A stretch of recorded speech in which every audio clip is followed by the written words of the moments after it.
Assalamualaikum warahmatullahi wabarakatuh. Kami dari kelompok tugas akhir struktur data akan mempresentasikan program simulasi antrian untuk pendaftaran pasien. Di sini saya izin memperkenalkan diri terlebih dahulu.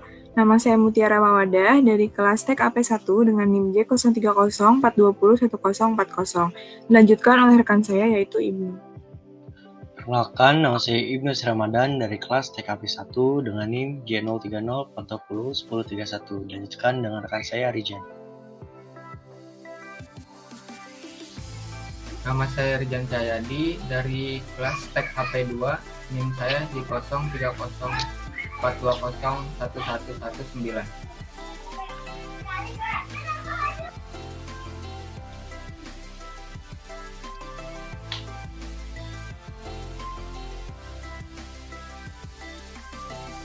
Oke, pada kesempatan kali ini kami akan menjelaskan tentang deskripsi program, fitur-fitur pada program, fungsi yang ada pada program, simulasi dan juga kesimpulan. Sekarang saya akan menjelaskan deskripsi program terlebih dahulu. Jadi, program simulasi antrian ini cocok untuk mendata pasien yang ingin daftar dengan cepat dan tidak perlu menulis secara manual lagi. Program ini langsung bisa menampilkan status dilayaninya pasien, pada jam berapanya, dan nomor antriannya juga. Dengan menggunakan program simulasi ini, kita diharapkan bisa mengurangi kontak fisik di masa pandemi COVID-19 ini pada saat melakukan pendaftaran pasien. Karena kita tinggal mengucapkan berapa pasien yang ingin daftar atau antri dan nama pasien. Maka otomatis program akan menampilkan output di layar, jam berapa dilayaninya, dan nomor antrian tiketnya. Program ini memang masih sederhana, tetapi jika dikembangkan lebih lanjut, bisa membantu sekaligus mempermudah sektor rumah sakit dalam urusan pendaftaran pasien.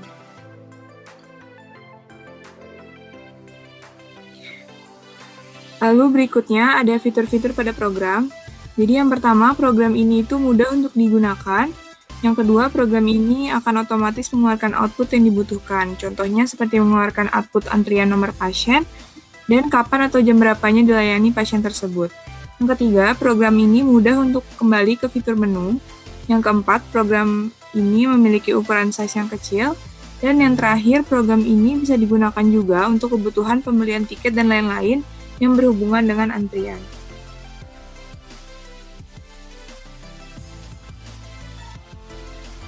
Selanjutnya, fungsi yang ada pada program.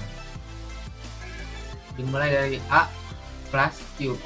Fungsi ini digunakan untuk dapat kita analogikan sebagai kesimpulan atau tempat di mana data atau elemen disimpan. Bisa juga jadi type class node-nya, yaitu type link list atau Q. B. Dev init self.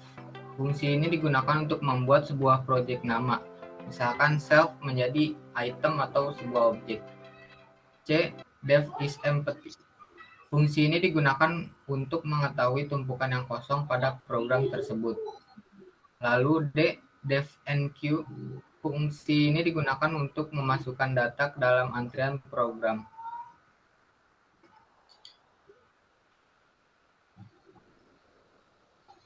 Lalu E. Dev DQ. Fungsi ini digunakan untuk mengeluarkan data ke dalam antrian program. F. Dev rear. Fungsi ini digunakan sebagai penunjuk data terakhir atau belakang dari data Q pada program. G. Dev front. Fungsi ini digunakan untuk menunjukkan data paling depan setelah data dikeluarkan pada program.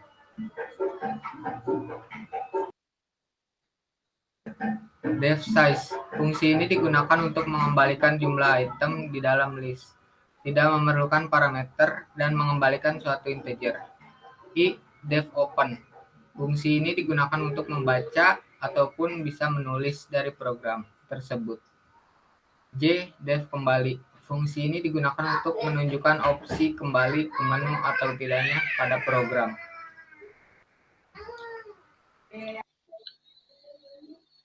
H. Div antrian. Fungsi ini digunakan untuk menginput data antrian pada program, sekaligus menampilkan output dari program. Oke, kemudian ada simulasi program. Di sini saya akan menjelaskan terlebih dahulu sedikit tentang kelas dan fungsi-fungsi yang telah dijelaskan sebelumnya. Pertama di sini ada class queue yang menampung program, kemudian di sini di dalamnya ada init, kemudian is empty, kemudian enqueue, dequeue, clear, front, size, kemudian open. Kemudian ada fungsi kembali yang berfungsi untuk menampilkan inputan, di mana output dari fungsi ini adalah untuk kembali ke menu atau keluar dari program. Kemudian ada div antrian yang berisi tentang antrian-antrian di dalamnya. Kemudian yang terakhir, di sini ada fungsi print antrian untuk memprint program ini. Oke, kita execute saja untuk melihat apa yang terjadi pada program.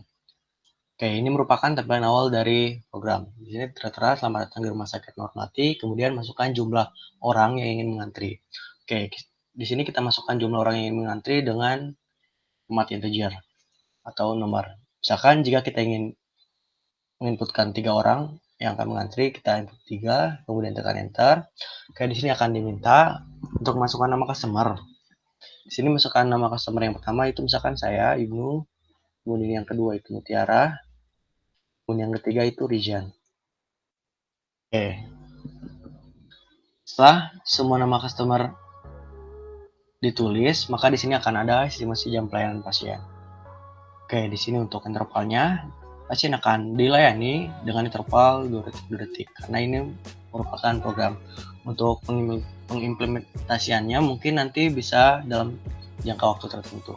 Oke, setelah estimasi jam pelayanan pasien, di sini terdapat antrian ya. Yang pertama saya, yang tentunya karena customer yang pertama, kemudian ada Mutiara, kemudian ada Rijan.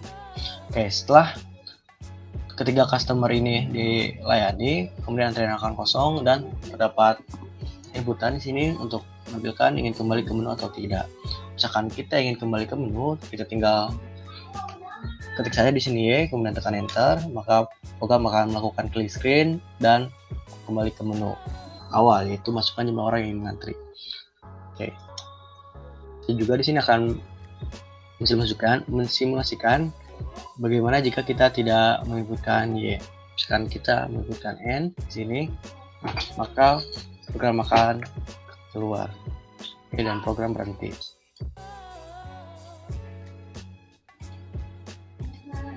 Kesimpulan, pada proyek akhir ini, kami lebih memahami cara kerja function dalam Python. Mengetahui beberapa metode yang belum diketahui sebelumnya dapat menemukan problem solving di setiap masalah dalam program, dan semakin terlatih dalam menggunakan Python. Secara tidak langsung, mahasiswa diminta untuk mempelajari lebih detail lagi dalam menggunakan Python, menggabungkan semua materi yang telah dipelajari dari awal hingga akhir pertemuan, sehingga terciptalah program sederhana ini.